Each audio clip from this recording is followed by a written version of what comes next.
Oficialii ucraineni sunt îngrijorați de posibilitatea unor câștiguri teritoriale semnificative ale Rusiei în vara anului 2024, în cazul unor întârzieri continue în asistența de securitate occidentală. Bloomberg a raportat că evaluările interne ale Ucrainei afirmă că progresele Rusiei de-a lungul liniei frontului ar putea câștiga un impuls semnificativ până în vara anului 2024 dacă partenerii Ucrainei nu sporesc proviziile de muniție de artilerie. Bloomberg a raportat că surse apropiate conducerii ucrainene au declarat că Ucraina se așteaptă ca forțele ruse să decidă între a-și continua concentrarea actuală asupra progreselor tactice treptate și a se pregăti pentru o încercare mai mare de descoperire în vara anului 2024 în funcție de rezultatele operațiunilor ofensive rusești prezente. Președintele ucrainean Volodymyr Zelensky a declarat pe 25 februarie că forțele rusești se pregătesc pentru un efort ofensiv care va începe la sfârșitul lunii mai sau vara anului 2024. Forțele rusești încearcă în prezent să exploateze oportunitățile tactice oferite de capturarea orașului Avdiivka de către Rusia și încearcă să împingă cât mai departe înainte ca forțele ucrainene să stabilească linii defensive mai greu de pătruns. Forțele ruse pot decide să ajusteze viitoarele operațiuni ofensive pe baza nivelului de succes pe care îl au în atacarea liniilor defensive ucrainene ulterioare la vest și la nord-vest de Avdiivka, iar apărarea ucraineană din zona Avdiivka poate afecta percepțiile rusești cu privire la starea mai largă a apărării Ucrainei de-a lungul liniei frontului. Forțele ruse desfășoară de asemenea o operațiune ofensivă pe mai multe axe de-a lungul liniei Kupiansk, Svatove, Kremina, dar nu au realizat recent câștiguri semnificative în zonă, iar succesul sau eșecul relativ al acestui efort ar putea influența în mod similar modul în care comanda militară rusească vede perspectivele pentru progrese semnificative din punct de vedere operațional. Capacitatea Rusiei de a face progrese semnificative din punct de vedere operațional este încă dependentă în mare măsură de nivelul de sprijin occidental pentru Ucraina. Cu toate acestea, dacă forțele ucrainene sunt bine aprovizionate, au dovedit că pot împiedica forțele ruse să obțină câștiguri chiar marginale. Bloomberg a mai raportat că evaluările serviciilor de informații ucrainene au afirmat că Vladimir Putin nu a renunțat la obiectivul său inițial de a ocupa marele orașe ucrainene, precum Kiev și Odessa. Putin a susținut recent în mod fals că Odessa este un oraș rusesc și alți oficiali ruși au aplicat de asemenea această expresie orașelor Dnipru, Kharkiv, Nikolaiv și Kiev. Kremlinul a reluat retorica expansionistă în ultimele luni, care solicită în mod explicit ocuparea și anexarea unui teritoriu ucrainean suplimentar. Kremlinul a încadrat în mod intenționat această retorică pentru a evita stabilirea de limite pentru extinderea ulterioară a Rusiei în Ucraina, iar această retorică ar putea avea ca scop să-i permită lui Putin să introducă noi obiective pentru cuceriri în Ucraina atunci când consideră de cuviință. Ziua 737 a războiului din Ucraina.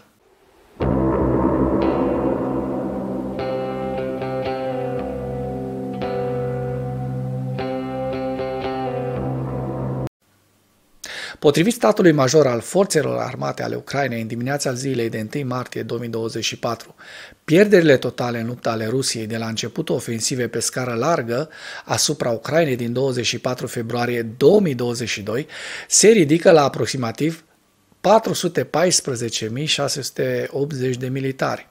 În ultimele 24 de ore, Rusia a înregistrat pierderi grele pe frontul din Ucraina, între care 920 de militari, 17 tancuri, 30 de vehicule blindate de luptă, 36 de sisteme de artilerie și 3 avioane Su-34. Despre pierderile de avioane vorbim chiar acum. Dacă până în acest moment ai găsit informații utile în material, contribuie cu un like și cu o distribuire a acestui videoclip pentru a ajunge la cât mai multă lume. Record al antiaerienei ucrainene. Forțele armate ucrainene au doborât al 3-lea avion de luptă rusesc Su-34 într-o singură zi. Ieri dimineața alte 2 bombardiere rusești Su-34 au fost distruse de către forțele de apărare ucrainene în zonele Avdiivka și Mariupol. Acest lucru a fost anunțat de către comandantul forțelor aeriene ale forțelor armate ale Ucrainei, generalul locotenent Nicolae Oleșiuc. Apărarea aeriană ucraineană a doborât avioane rusești în valoare de $1 miliard într-o singură lună. Forțele de apărare au distrus 13 avioane rusești și un elicopter în februarie 2024.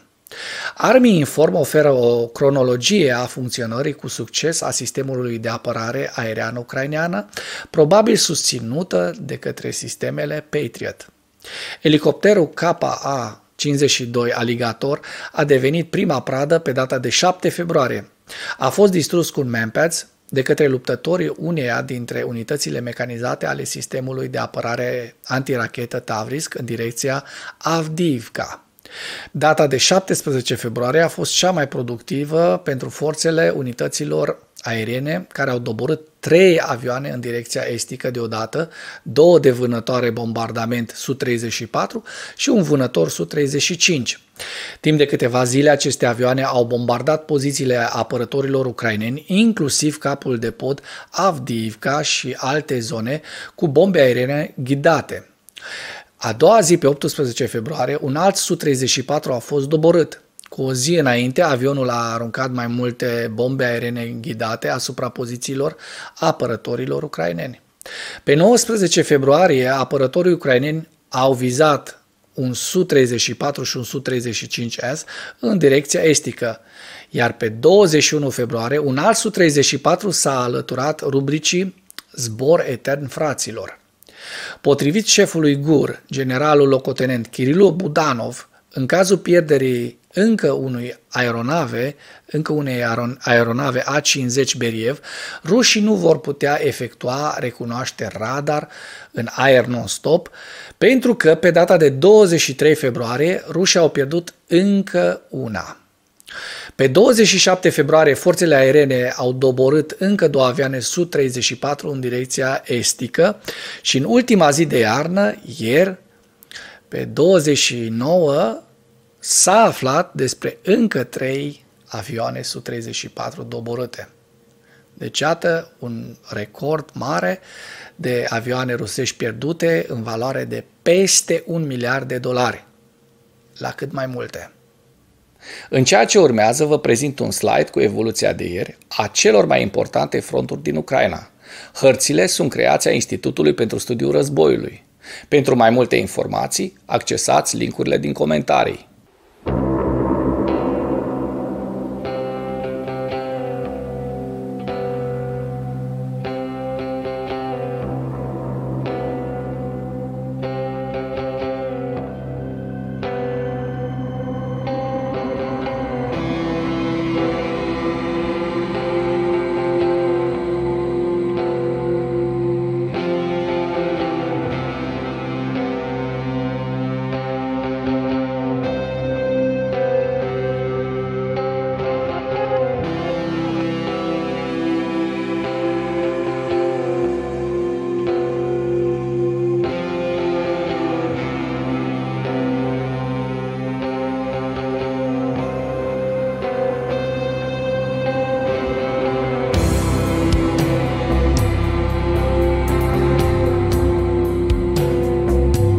Mulțumesc pentru vizionare. Dacă vrei să susții acest canal, abonează-te la Animatura.